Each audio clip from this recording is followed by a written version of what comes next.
지금부터는 여러분들 최근 대출이 많은 경우에 개인회생을 하셔야 되는지 개인 파산을 하시는 게 좋은지에 대해서 좀 설명드리려고 하는 거거든요. 최근 대출이라는 거는 이제 보통 일반적으로 1년 이내에 내가 이제 빌린 돈들을 얘기하는 거예요. 근데 어떤 한 가지 사례를 말씀드릴게요. 그 20대 후반의 남자였는데 이름은 제가 밝힐 수가 없죠. 이게 왜 그러냐면 이분을 지금 흉을 보려고 하기 때문에 이분이 이 영상 보면 저를 명예훼손으로 신고할 수도 있기 때문에 이름은 가리고 김땡땡이라는 20대 후반의 남자였어요. 그것도 개인회생 이번이 첫 번째가 아니고 두 번째였습니다. 근데 최근 대출이 많았어요. 그래가지고 제가 이거 어디다 썼나요? 그랬더니 예 그냥 술 먹고 노래방 가고 그랬어요. 할 말이 없었죠. 예 그래 알겠습니다. 그럼 이거는 기각당할 위험이 있으니까 그래도 하실래요? 그래도 해야 된대요. 진술서라는 게 여러분들 다 아시죠? 이렇게 이제 법원에 내가 어떻게 채무를 줘서 이렇게 작성을 해서 제출하는 거 있잖아요. 제가 항상 영상에서 여러분한테 이런 말씀 드리잖아요. 솔직히 다 오픈해서 회생위원님이나 파산관제인님이나 판사님한테 나를 다 오픈해서 도움을 요청하면 된다고. 근데 항상 원칙이 있으면 예의도 있는 겁니다. 이분한테는 제가 술 먹었습니다. 이렇게 진짜 쓰지 말고 술도 먹었지만 이렇게 일상생활 하면서 뭐 부모님 좀 용돈도 드리고 이렇게 좀 쓰세요. 제가 그랬어요. 이제 이 사례 제가 더 웃자고 말씀드리는 거고 이렇게 최근 대출이 많으면 여러분들이 의뢰를 하신 분들도 저한테 상담하시면서 이렇게 겁을 내세요. 이 개인회생 개인 파산을 할 수 있는지 여부에 대해서. 일단은 원칙적으로 불가능하진 않습니다. 그런데 어떤 게 문제가 되냐면 몇 가지만 말씀드릴게요. 여러분들 최근 1년 이내에 대출을 받은 이유가 기존 채무의 원리금을 변제하기 위해서, 그 다음에 내가 지금 집에 생활비를 사용하기 위해서, 그 다음에 뭐 부모님이 아프시거나 어쩔 수 없이 내가 생활하는데 필요한 자금이거나, 뭐 개인 사업자분들은 사업을 위해서 어쩔 수 없이 대출을 받은 부분, 그 다음에 여러분들 힘드신 분들은 카드 돌려막기 하시잖아요. 카드에서 현금 서비스 받는 것 자체가 대출이에요, 여러분들. 그러니까 어쩔 수 없이 최근 대출이 이렇게 많아지는 것은 크게 문제되지 않습니다. 왜? 그 정도는 일어날 수 있을 거라고 이미 법원도 다 생각을 하세요. 근데 이제 뭐가 문제가 되냐면 최근에 많이 진 대출이 항상 제가 영상에서 강조하는 주식, 도박, 사치, 그 다음에 이 대출로 뭔가를 이렇게 부동산이든 뭔가 채권이든 뭔가를 사서 숨기는 행위, 이러면 문제가 됩니다. 그러니까 결론은 이거거든요, 여러분들. 최근 대출이 많아도 개인회생이나 개인파산 진행하는 데는 일반 서민들처럼 어쩔 수 없이 기존 채무, 생활비, 뭐 병원비 이런 데에 쓰는 거는 법원에서 뭐라 하지 않으세요. 근데 이게 약간의 일반 서민들이 사는 모습과 다른 데에서 이렇게 사용되면 문제가 돼요.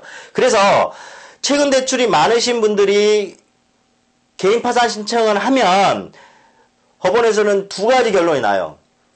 제가 방금 전에 말씀드린 것처럼 기존 채무를 갚는 거나 일상생활에 소비하는 거는 크게 문제 삼지 않으시지만 그 외에 사용했다면 개인 파산을 신청하시게 되면 그 사용한 금액만큼 일단 법원에 제출해서 개인 파산을 진행하라고 합니다. 그러니까 최근 대출이 2천만 원이면 그 2천만 원을 네 개인 재산으로 잡아서 법원에 2천만 원을 납부하고 개인 파산을 진행하라고 합니다. 법원에서.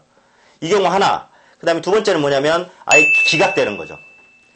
여러분들 낭비 사치 이거 제가 전에 영상에서 제가 설명드렸지만 개인 파산 면책 불허가 사유입니다. 하기 때문에 오늘 여러분들 오늘 주제가 개인회생이 더 납니까? 개인 파산입니까? 최근 대출이 많으시는데 제가 말씀드린 일반적인 기존의 채무에 대한 변제, 생활비 외에 사용하셨다면 개인 파산은 안 하시는 게 좋아요. 그 얘기는 방금 말씀드렸죠. 그 액수만큼을 법원에 투입해라. 아니면은 기각, 아니면 면책 불허가. 여러분들 그 개인 파산 선고하고 면책에 대해서 기각당하거나 면책 불허가 받은 사람도 있잖아요. 10% 넘어요. 그 다음에 개인 파산은 있잖아요. 한번 면책 불허가 받으면 다시 신청할 수도 없어요. 그게 대법원의 확고한 판례입니다. 한번 면책 불허가 받으면 그 사람 평생 면책 불허가 파산자의 신분으로 살아가야 됩니다. 물론 방법은 있죠. 그 방법은 안 가르쳐드립니다. 안 가르쳐드리고, 그렇기 때문에 개인회생을 제가 좀 권유해드리고, 개인회생도 있잖아요. 제가 이제 방금 전에 말씀드린 것과 같이 기존 채무에 대한 변제, 일상생활, 병원비 어쩔 수 없이 사용한 대출인 경우에는 법원에서 별 문제 삼지 않습니다. 하지만 이 이외에 대출을 받아서 소비하였다면 이 돈을 자기 개인 재산으로 잡으라고 해요. 이러면 어떻게 됩니까? 한 달에 갚는 금액이 높아지는 거예요. 이렇게 해서 여러분들이 변제 금액을 높여서 이렇게 진행을 하셔야 돼요.